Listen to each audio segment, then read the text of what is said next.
গাঙ্গেয় পশ্চিমবঙ্গ এবং সংলগ্ন এলাকার উপরে তৈরি হয়েছে ঘূর্ণাবর্ত। এর প্রভাবে জলীয় বাষ্পের উপস্থিতি বেড়ে গেছে, ফলে বৃষ্টিপাত হয়েছে বাংলার এদিক ওদিক এবং আরও কিছুটা বিক্ষিপ্ত বৃষ্টিপাতের সম্ভাবনা রয়েছে, তবে ধীরে ধীরে সেগুলি কমে যাবে। এখন আমরা দেখতে পাচ্ছি যে ঝাড়খণ্ড সংলগ্ন এলাকাতে একটু মেঘের আনাগোনা রয়েছে। এর পাশাপাশি কিছু কিছু অংশে বিক্ষিপ্তভাবে মেঘ উড়ে উড়ে যাচ্ছে। তবে পরিবর্তন যেটা আসতে চলেছে, যে তাপমাত্রা আস্তে আস্তে বাড়বে। আগামী ২ থেকে ৩ দিন বা ৩ থেকে ৪ দিনের মধ্যেই তাপমাত্রা বৃদ্ধি পাবে, সর্বনিম্ন এবং সর্বোচ্চ তাপমাত্রায়। এর পাশাপাশি আমাদের বলে রাখি যে মার্চ মাসে কিন্তু বঙ্গোপসাগর থেকে প্রচুর পরিমাণে জলীয় বাষ্প ঢুকবে বাংলাদেশ এবং সংলগ্ন এলাকাতে, যেখানে ঘূর্ণাবর্ত তৈরি হতে পারে এবং বজ্র বিদ্যুৎ সহ বৃষ্টিপাত বেশ কিছুটা অংশে হতে পারে উত্তরবঙ্গ, আসাম, মেঘালয়। এর পাশাপাশি আমাদের উত্তর পূর্ব ভারতের ত্রিপুরা, মিজোরাম, মণিপুর এবং বাংলাদেশ। এর পাশাপাশি পরিস্থিতি বদল হলে আমাদের দক্ষিণবঙ্গে হতে পারে, উত্তরবঙ্গে হতে পারে। এর পাশাপাশি কোথাও কোথাও বজ্রবিদ্যুৎ সহ ভারী বৃষ্টিপাতও নেমে পড়তে পারে, সম্ভাবনা কিন্তু থাকছে। ঝড় বৃষ্টির পরিবেশও হতে পারে। আপডেটে নিয়মিত পরিবর্তন আসবে। যে বৃষ্টিপাতটা সোমবার মঙ্গলবারের জন্য আমাদের বলেছিলাম, সেটা ইতিমধ্যে অনেক জায়গাতেই হয়ে গেছে, আরও কিছুটা বাকি আছে অল্প স্বল্প করে। সেগুলো হয়ে যাওয়ার পরে আকাশ কিন্তু পরিষ্কারের দিকে যাবে, শুষ্ক আবহাওয়া থাকবে এবং পরে যদি কোনো পরিবর্তন হয় তখন আবার পরিবর্তন হবে। এবং এর সঙ্গে আমাদের বলে রাখি যে দুটো পশ্চিমী ঝঞ্ঝা পরপর কিন্তু আসছে, ফলে বদল যদি হয়ে যায় সেক্ষেত্রে অন্য কিছু না হলে কিন্তু মোটের উপরে আগামী কয়েকটা দিন একটু শুকনো পাওয়া যেতেও পারে। বঙ্গোপসাগরে যে নিম্নচাপ ছিল সেটা অনেকটা সরে গিয়ে দুর্বল হয়ে গেছে, তাই বঙ্গোপসাগর এখন দুর্যোগ মুক্ত রয়েছে এবং ভারতের মধ্যাঞ্চলে কিছু বৃষ্টিপাত এখনও থাকবে, বজ্রবিদ্যুৎ সহ অ্যাক্টিভিটিতে সতর্কতা দেওয়া রয়েছে। আপনি কি বৃষ্টিপাত পেয়েছেন কমেন্ট করে কিন্তু জানাবেন। অনেকে হয়তো জিজ্ঞেস করেছেন যে আর কি বৃষ্টিপাত হবে না বৃষ্টিপাত হবে না, কারণ সব জায়গাতে সমান ভালো বৃষ্টিপাত হয়নি, অনেকে আশা করছেন। দেখুন এখনও কিন্তু যেটুকু মেঘলা মেঘলা ভাব রয়েছে, তখন এখন জলীয় বাষ্প কিছুটা রয়েছে, তাই কোথাও কোথাও নেমে পড়তে পারে, কিন্তু বিরাট এলাকা জুড়ে বৃষ্টিপাত হবে এমনটা না থাকার সম্ভাবনাই রয়েছে। আমাদের দেখাবো, আগে একবার দেখে নিই আজ আবহাওয়া দপ্তর আগামী কয়েকদিনের জন্য কী বলছে আবহাওয়া দপ্তরের যে লেটেস্ট আপডেটে, তারপর আমরা এখান থেকে শুরু করব, দেখতে থাকুন। 24 তারিখে আলিপুর আবহাওয়া দপ্তর যে সতর্ক বার্তা প্রকাশ করেছিল, তাতে বলেছে আবহাওয়া দপ্তর যে পশ্চিমবঙ্গের সমস্ত জেলার দু এক স্থানে এবং বিশেষ করে দক্ষিণবঙ্গের কয়েকটি জেলার কিছু স্থানে হালকা থেকে মাঝারি মানের বজ্রবিদ্যুৎ সহ বৃষ্টিপাতের পূর্বাভাস দিয়েছিল। তো ইতিমধ্যে সেটা কিন্তু অনেক জায়গাতে হয়ে গেছে। আশা করছি এবারে একটু কমে যাবে। রাজ্যের বাকি দিনগুলিতে প্রধানত সর্বত্র শুষ্ক আবহাওয়া থাকবে। এই শুষ্ক আবহাওয়ার সম্ভাবনাই সবথেকে বেশি থাকবে। আলু চাষে কিছুটা প্রভাব পড়তে পারে বলে বলেছিল আবহাওয়া দপ্তর। পরিপক্ক আলু কয়েকদিন আগে থেকেই তুলে নেওয়ার পরামর্শ দিয়েছিল। জানাবেন আপনারা সেইভাবে কাজ করেছিলেন কিনা, যাদের পাকা পরিপক্ক আলু ছিল বা যারা তোলেননি বা তুলতে ভুলে গেছেন, বা হয়তো একটু রিস্ক নিয়েছিলেন, তাদের এলাকায় কি বৃষ্টিপাত যদি ঠিকঠাক হয়ে থাকে তাহলে তাতে কোনো সমস্যা হলো কিনা অবশ্যই কিন্তু কমেন্ট করে জানাবেন। বজ্রবিদ্যুৎ সহ বৃষ্টিপাতের সময় নিরাপদ স্থানে আশ্রয় নেওয়ার কথা বলেছিল। তো বৃষ্টিপাত বজ্রবিদ্যুৎ মূলত যারা রাতের দিকেই বা ভোরের দিকেই হয়েছিল, তাই সব জায়গাতে সেই সব ব্যাপারটা লক্ষ্য করা যায়নি যে নিরাপদ স্থানে যেতে হবে। নিরাপদ স্থানেই সকলে ছিলেন। যাই হোক, উত্তরবঙ্গে আগামী দিনে দুদিনে দু একটি স্থানে হালকা থেকে মাঝারি মানের কুয়াশা পড়তে পারে। পশ্চিমবঙ্গের সমস্ত জেলায় আগামী 4 দিনে সর্বোচ্চ এবং সর্বনিম্ন তাপমাত্রায় উল্লেখযোগ্য কোনো পরিবর্তনের সম্ভাবনা না থাকলেও 4 দিন পর থেকে পরবর্তী 3 দিনে ধীরে ধীরে 2 থেকে 3 ডিগ্রি তাপমাত্রা বাড়বে। কারণ বাড়বে না, উত্তর পশ্চিম ভারত এবং মধ্য ভারতের তাপমাত্রা বাড়তে চলেছে, এটাই কিন্তু হতে চলেছে। পাশাপাশি আপনাদের জানিয়ে দেবো, এখন আগামী কয়েকদিনে মোটামুটি ধরে রাখুন যে 24 ঘন্টা পর থেকে ধীরে ধীরে মিনিমাম টেম্পারেচার 1 ডিগ্রি করে বাড়তে পারে। 1, 2, 3 পর্যন্ত 3 ডিগ্রি পর্যন্ত বাড়বে। তার জন্য আমরা দেখবো যে মার্চ মাসের কিন্তু 1, 2, 3 তারিখে বেশ কিছুটা তাপমাত্রা বেড়ে যাবে। আমরা 3 তারিখেরটা আপনাদের দেখাচ্ছি। দার্জিলিংয়ের দিকে 8 ডিগ্রি, কালিম্পংয়ে 12 ডিগ্রি, 19 ডিগ্রি চলে আসবে জলপাইগুড়ির দিকে, 18 থেকে 19 আলিপুরদুয়ার, কোচবিহারে চলে আসবে 17, উত্তর দক্ষিণ দিনাজপুরে চলে আসবে মোটামুটি ধরে রাখুন যে ওই 18 থেকে 19 এবং দক্ষিণ ভাগে চলে আসবে 19 থেকে 20 ডিগ্রি আশেপাশে, দক্ষিণ দিনাজপুরে 19 থেকে 20 থাকবে, মালদাতে 20 ডিগ্রি আশেপাশে থাকবে, মুর্শিদাবাদে চলে আসছে, বীরভূমে চলে আসছে 20 ডিগ্রির মতো, দু এক জায়গায় 19 থাকতে পারে কিন্তু মূলত 20 ডিগ্রি। পুরুলিয়ার দিকে চলে আসবে 19 ডিগ্রি, দু এক জায়গায় 20 ডিগ্রিও থাকবে।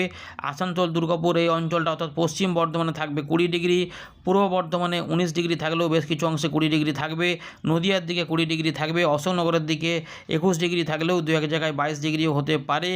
আমাদের হুগলি জেলাতে মোটামুটি ধরে রাখুন যে 21 থেকে 22-এর মধ্যে ঘোরাফেরা করবে, বাঁকুড়ার দিকে 18 থেকে 19-এর মধ্যে ঘোরাফেরা করতে পারে, দমদমের দিকে 22, সল্টলেক 23, আলিপুর 22, হাওড়া 21, অর্থাৎ 21 থেকে 22 ডিগ্রি তাপমাত্রা, 23 ডিগ্রির মধ্যে তাপমাত্রা থাকবে রাত থেকে সকালের তাপমাত্রা, দিনের বেলাতে কিন্তু 34 থেকে 35 ডিগ্রির মধ্যে এই সময় চলে আসবে। সুন্দরবনের দিকে থাকবে 22 এবং ডায়মন্ড হারবার 22, দীঘা 22, মেদিনীপুর, ঝাড়গ্রাম এগুলোতেও 22 ডিগ্রি আশেপাশে থাকবে, অর্থাৎ মোটামুটি দক্ষিণ ভাগের জেলাগুলিতে 22 ডিগ্রি কাছাকাছি চলে আসবে এবং পশ্চিমের দিকে জেলাগুলিতে 19 থেকে 20 ডিগ্রির মধ্যে থাকার সম্ভাবনাই সবথেকে বেশি।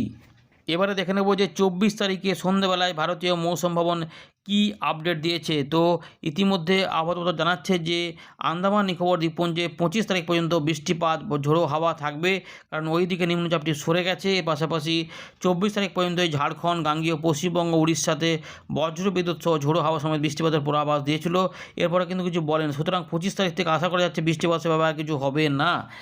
এই মাসে কিন্তু নতুন করে বড় বৃষ্টিপাতের ব্যাপার নাও থাকতে পারে, কিন্তু যেহেতু দুটো ঝঞ্ঝা আসবে ফলে কিছু পরিবর্তন হতেও পারে।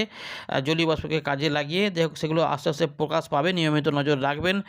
আর পূর্ব মধ্যপ্রদেশ, সিকিম, অরুণাচল প্রদেশ, আসাম, মেঘালয়, অন্ধ্রপ্রদেশের উপকূল ভাগ, ইয়ানাম, তেলেঙ্গানা, লাক্ষাদ্বীপ, ছত্তিশগড়, বিদর্ভ, কেরালা, মাহে এবং কর্ণাটকা, তামিলনাড়ু এই অঞ্চলেও 25 তারিখ পর্যন্ত বা 26 তারিখ পর্যন্ত বিক্ষিপ্তভাবে বৃষ্টিপাত কিন্তু চলতে পারে।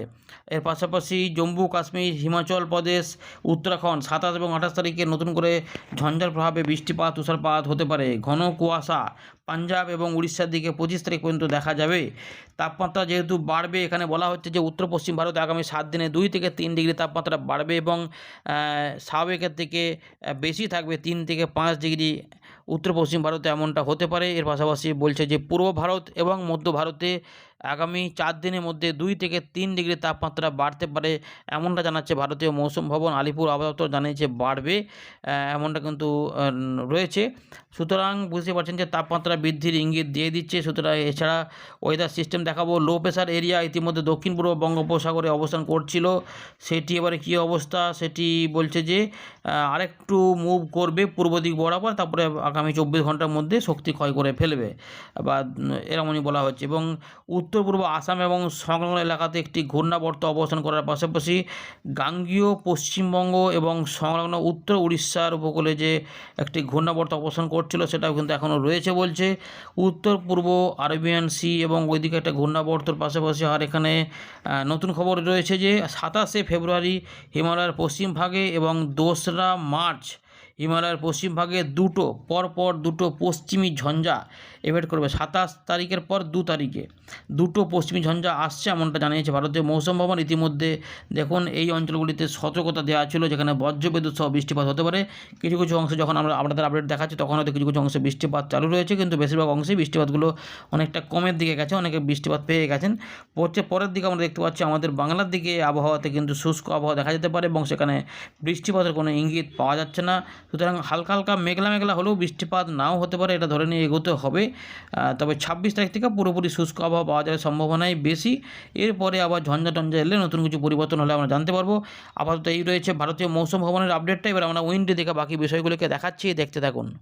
আমরা আবার ফেরত চলে এলাম উইন্ডি লাইভ স্ক্রিনে। তো দেখতে পাচ্ছেন যে এই মুহূর্তে আকাশ কিন্তু মোটের উপরে কোথাও কোথাও পরিষ্কার, কোথাও আবার মেঘলা মেঘলা ভাব, কোথাও আবার বৃষ্টিপাতের পরিবেশ, এগুলো কিন্তু চলছে।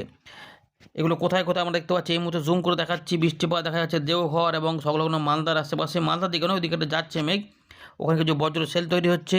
রাউরকেল্লার কাছে এখানে জামশেদপুর এবং উড়িষ্যা এই অঞ্চলে একটা ব্যাংক তৈরি হচ্ছে যেখানে বজ্র সেল দেখা যাচ্ছে। বাকি অংশে মেঘলা মেঘলা ভাব রয়েছে কিন্তু বৃষ্টিপাত নেই। আর আমাদের পশ্চিমের দিকে জেলাগুলিতে কিন্তু পরিষ্কার আকাশ দেখা যাচ্ছে, এখানে অনেকটাই পরিষ্কার হয়ে গেছে। আগে মেঘলা ছিল কিন্তু অনেক পরিষ্কার হয়েছে। কিন্তু বাংলাদেশ সহ ত্রিপুরা এবং মিজোরাম, আসাম, মেঘালয়ের দিকগুলোতে, মেঘালয়ের পূর্ব দিকে এবং আসামের দিকে মেঘলা আকাশ কিন্তু যাচ্ছে এবং কিছু কিছু বজ্র সেল এই আমাদের উত্তরবঙ্গের দিকেও টুকটাক করে কোথাও কোথাও বজ্রশেল এখানে এই জায়গাগুলোতে একটু আধটু তৈরি হচ্ছে, যে বজ্রশেল দেখা যাচ্ছে। তাই কোথাও লাইট রেন বৃষ্টিপাত নেমে পড়লেও পড়তে পারে, নাহলে কিন্তু মোটার উপরে ফাঁকা ফাঁকা যেতেও পারে।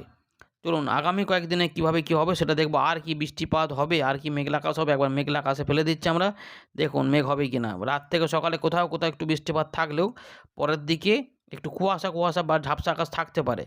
বৃষ্টিপাত কিন্তু আমরা দেখতে পাচ্ছি যে বুধবারের দিকে বৃষ্টিপাত আসাম, মেঘালয়, মিজোরাম, মণিপুর এই জোনটাতে কোথাও কোথাও থাকবে। ত্রিপুরা এবং মিজোরামে নাও থাকলেও এই অঞ্চলটাতে আসাম, মেঘালয় মূলত, এবং এই যে এদিকটাতে নাগাল্যান্ডের কাছাকাছি কিছু এলাকা বা মণিপুরের আশেপাশে কিছু এলাকাতে বৃষ্টিপাত মেঘ থাকতে পারে, এবং দার্জিলিং, কালিম্পং সাইডেও কিছু বৃষ্টিপাত হতে পারে। কিন্তু আমাদের এইখানে শুষ্ক আবহাওয়া থাকতে পারে, বুঝতে পেরেছেন।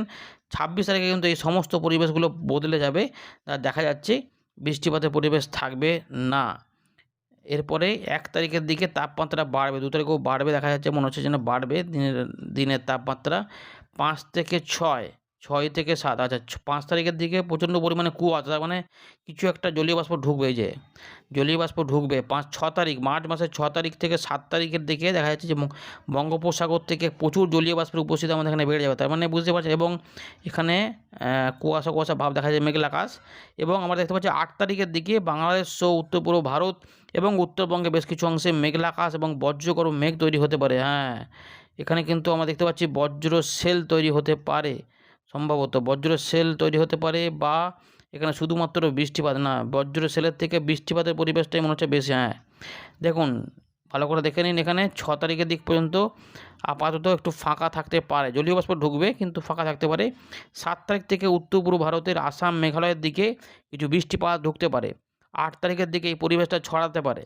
আমরা দেখতে পাচ্ছি যে উত্তর দক্ষিণ দিনাজপুর, মালদা, বাংলাদেশের রংপুর, রাজশাহী, ময়মনসিংহ, সিলেট, আমাদের আলিপুরদুয়ার, কোচবিহার, জলপাইগুড়ি, এইগুলো পাশাপাশি আসাম, মেঘালয় এবং ঢাকা, খুলনা, বরিশাল, ত্রিপুরার দিকে মেঘলা আকাশ হতে পারে। কিন্তু উত্তর পূর্ব বাংলাদেশের দিকে মানে সিলেট, ময়মনসিংহ, এখানে ভুটান, সিকিম, তার পাশাপাশি আমরা দেখতে পাচ্ছি মেঘালয়, আসাম, এই অঞ্চলটাতে বেশ কিছু অংশ, অরুণাচল প্রদেশ সহ বেশ কিছু অংশে বৃষ্টিপাত হতে পারে, এবং কিছু কিছু অংশে ভারী বৃষ্টিপাত এই অঞ্চলটা, এই এলাকাটাতে হতে পারে।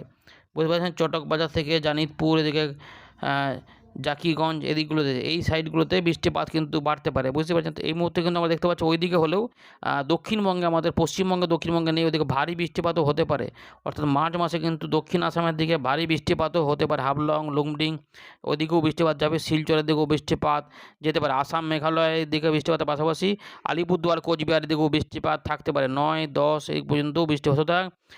মার্চ মাসের তৃতীয় সপ্তাহে আমরা দেখতে পাচ্ছি উত্তর পূর্ব ভারত এবং আমাদের উত্তরবঙ্গে, বাংলাদেশে, ত্রিপুরা, এগুলোতে কিন্তু বৃষ্টিপাত আসতে পারে। এদিকটাতে এখনও পর্যন্ত ফাঁকা থাকার সম্ভাবনাই বেশি এই মুহূর্তে আমরা দেখতে পাচ্ছি। তো এটা মোটামুটি আমরা বুঝে গেলাম। আর তাপমাত্রা যেটা আমাদের বলবো 1 তারিখ থেকে ধীরে ধীরে বাড়তে শুরু করবে। মিনিমাম টেম্পারেচার কত থাকবে, এখানে যেটা থাকতে পারে 21 থেকে 23, না 19 থেকে 22-এর মধ্যে ঘোরাফেরা করার চান্স রয়েছে, 2-1 জায়গায় 18 থাকতেও পারে। এইটাই আস্তে আস্তে 1 ডিগ্রি করে বাড়বে, ম্যাক্সিমামও বাড়বে। দেখুন 33 থেকে 35 হয়ে যাবে, বা 32 থেকে 35-এর মধ্যে ঘোরাফেরা করবে, এগুলোই থাকবে মোটামুটি 31, 32, 33, 34, 35। কলকাতার পাশে কিন্তু 35 ডিগ্রি দিনের তাপমাত্রা, রাতের তাপমাত্রা এখানে কিন্তু 5-6 1 ডিগ্রি আবার একটু ডাউন হতে পারে, মোটামুটি 17 থেকে 21-এর মধ্যে ঘোরাফেরা করবে। কলকাতার তাপমাত্রা 21 ডিগ্রির নিচে নামবে না, যা বোঝা যাচ্ছে রাতের তাপমাত্রা, এবং দিনের তাপমাত্রা 37 ডিগ্রিও পর্যন্ত চলে। দেখুন পরের দিকে দেখা যাচ্ছে যে 35 থেকে 37-এর মধ্যেও চলে যেতে পারে, কী অবস্থা। সুতরাং আগামী কয়েকদিনে বৃষ্টিপাতের খবর একটু কম রয়েছে। এখন যেটুকু মেঘ যাচ্ছে তাতে কিন্তু দেখুন এখানে মেঘ টুকটাক করে কোথাও কোথাও যাচ্ছে, তাই কোথাও কোথাও মেঘে একটু আধটু বৃষ্টিপাত নেমে পড়তে পারে, যেটা আমরা দেখতে পাচ্ছি। যেমন সোমবার রাতের পর থেকে বৃষ্টিপাত যেটা শুরু হয়েছিল, সেটা অনেকটা বৃষ্টিপাত হয়েছিল, কিন্তু এই মুহূর্তে আর কিছুটা বাকি আছে অল্প স্বল্প করে, কিন্তু সব জায়গাতে বৃষ্টিপাত থাকবে না, কিছু কিছু অংশে বৃষ্টিপাতের ইঙ্গিত রয়েছে। যদি হয় রাত থেকে সকালে নেমে পড়ার পর এগুলো ফাঁকা হয়ে যাবে, মানে নদিয়া, মুর্শিদাবাদ সংলগ্ন কিছু এলাকা থেকে, কাটোয়ার দিকে, বর্ধমান সাইডগুলো একটু দেখা যাচ্ছে, বা ঝাড়খণ্ডের দিকে একটা মেঘ আমরা দেখেছিলাম, তো এগুলোতে কিন্তু রয়েছে। তারপরে এটা বাংলাদেশ থেকে একটু সরে যেতে পারে হালকা করে, এরকম রয়েছে। আমি একটু উপগ্রহ চিত্রটা আপনাদের দেখাচ্ছি, দেখুন এই দেখুন বেশ কিছু অংশে মেঘ এখনও রয়েছে। এই মেঘগুলো যতক্ষণ থাকছে সেখানে একটু আধটু করে কোথাও কোথাও বৃষ্টিপাত নেমে পড়তে পারে। যদিও এইখানে মেঘ রয়েছে কিন্তু এই জায়গাতে মেঘ হয়নি, কিন্তু পূর্বাভাসে দেখা যাচ্ছে এখানে হতেও পারে। যাই হোক, হলে বা পেলে অবশ্যই কিন্তু জানাবেন। ধন্যবাদ।